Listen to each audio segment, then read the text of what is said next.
اب میں آپ کو کچھ بہت خوبصورت حدیث سناؤں گا. دیکھیں پروفٹ صلی اللہ علیہ وسلم نے اس حدیث میں 3 چیزیں مینشن کی ہیں. ایک یہ فیکٹ کہ ڈیتھ آ کر رہے گی اور کوئی بھی انسان ڈیتھ کے احاطے سے نہیں نکل سکتا. Number 2, test and trials are part of life, they will come. And number 3, false hopes نہیں لگانے, دنیا سے دل نہیں لگانا اور فالس ہوپس کے مطابق زندگی بسر نہیں کرنی. Now let me tell you some beautiful ahadith. سب سے پہلے عبداللہ بن مسعود رضی اللہ عنہ سے مروی ایک حدیث. عبداللہ بن مسعود رضی اللہ عنہ reported the messenger of Allah صلی اللہ علیہ وسلم said لا تتخذوا الزیعة فترغبوا فی الدنیا. Prophet صلی اللہ علیہ وسلم said do not be consumed with acquiring property such that you place your hope in the world. اللہ اکبر.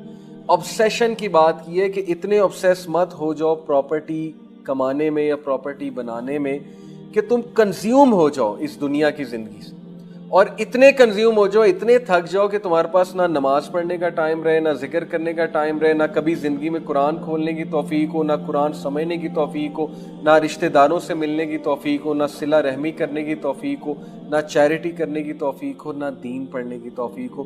اتنا کنزیوم مت ہو جاؤ اور نہ یہاں سے فالس ہوپس لگاؤ. کیا تم نے ساری زندگی یہاں پہ رہنا ہے یا تم نے قبر میں جانا ہے الٹیمیٹلی, اور قبر کے بعد تم نے کہاں جانا ہے؟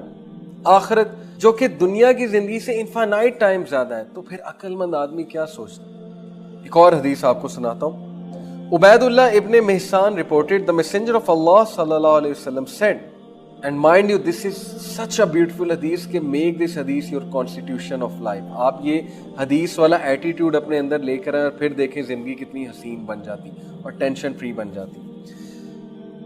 قال رسول اللہ صلی اللہ علیہ وسلم من اصبح منکم آمنا فی سربہ معافا فی جسدہ عنده قوت یومہ فکأنما حیزت لہ الدنیا.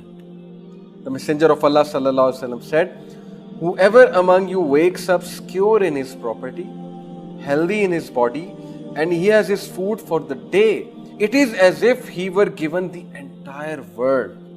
سنن ترمذی حدیث نمبر 2346. اللہ اکبر. اللہ کے نبی صلی اللہ علیہ وسلم نے کہا کہ جو کوئی بھی صبح سو کر اٹھے اور وہ سکیور ہے, اس کی پراپرٹی سکیور ہے, خانہ جنگی نہیں ہے, وہاں پر امن ہے.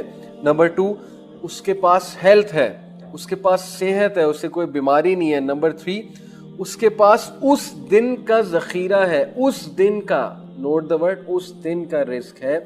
it is as if he were given the entire world. اللہ اکبر. ہم 20 سال کی پلاننگ کر رہے ہوتے ہیں, 10 سال کی پلاننگ کر رہے ہوتے ہیں کہ بچے ہوں گے, انہیں کہاں سے کھلائیں گے, کس اسکول میں کرائیں گے, فیسیں کہاں سے آئیں گی. اور میرے ایک دوست نے کہا تھا کہ شاید اسی لیے نہیں ہوتا کیونکہ اللہ کی کتنی بڑی ناشکری کہ بجائے کہ اللہ کی نعمتوں کے بارے میں سوچنے کا ہم ڈرتے ہیں کہ یار بچے پیدا ہو گئے تو کھلائیں گے کہاں سے. اور پھر ظاہر ہے کہ وہ ایک سیکولر نیریٹو تو ہے ہی نا کہ بچے 2 ہی اچھے. بہرحال یہ ایک الگ ڈسکشن ہے. سو پروفٹ صلی اللہ علیہ وسلم said کہ جو کوئی بھی صبح اٹھے وہ امن کی حالت میں, اس کے پاس صحت ہے اور اس دن کا رزق ہے, تو ایسے جیسے پوری دنیا کا بادشاہ. یہ لکھ کر لگا لیں حدیث اپنے کمرے میں آپ لوگ, you will be at ease, trust me. یہ رسول اللہ کی گارنٹی ہے. ان کے الفاظ ہیں کہ بھائی شکر گزاری کرو کہ آج تو کھانے کے لیے میرے پاس موجود ہے نا, کل اللہ دے گا, جیسے برڈز کو دیتا ہے, چڑیوں کو دیتا ہے. مجھے بتائیں کیا آپ کبھی بھوکے مرے ہیں؟ جتنے بھی لوگ مجھے سن رہے ہیں, کیا کوئی ایسا آپ پہ ڈے آ گیا کہ بالکل فاقہ ہو گیا اور ہم بھوکے مرنے والے ہو گئے ہیں, فٹ پاتھ پہ آ گئے؟ تو اللہ تعالیٰ سب کو دیتا ہے, لیکن ہمارے اندر یہ ناشکری اور یہ تذبذب اور یہ بے چینی کیوں پیدا ہوتی ہے؟ Because we are always seeing Instagrams, we are always seeing Facebook, we are always following people, we are seeing pages of brands and clothes and cars. پھر ایک رشتہ دار کی پوسٹ آتی ہے کہ اس نے نئی V8 لے لی ہے, پھر ایک رشتہ دار کی پوسٹ آتی ہے کہ وہ تو فلانے ہوٹل میں سالگرہ منا رہا ہے, پھر ایک کی آتی ہے کہ وہ تو فلانی جگہ اٹلی میں یا تھائی لینڈ میں چھٹیاں منانے گئے ہیں, اور میں یہاں کیا کر رہا ہوں, میں غربت میں رہ رہا ہوں یا غربت میں رہ رہی ہوں, میرے پاس تو کچھ بھی نہیں.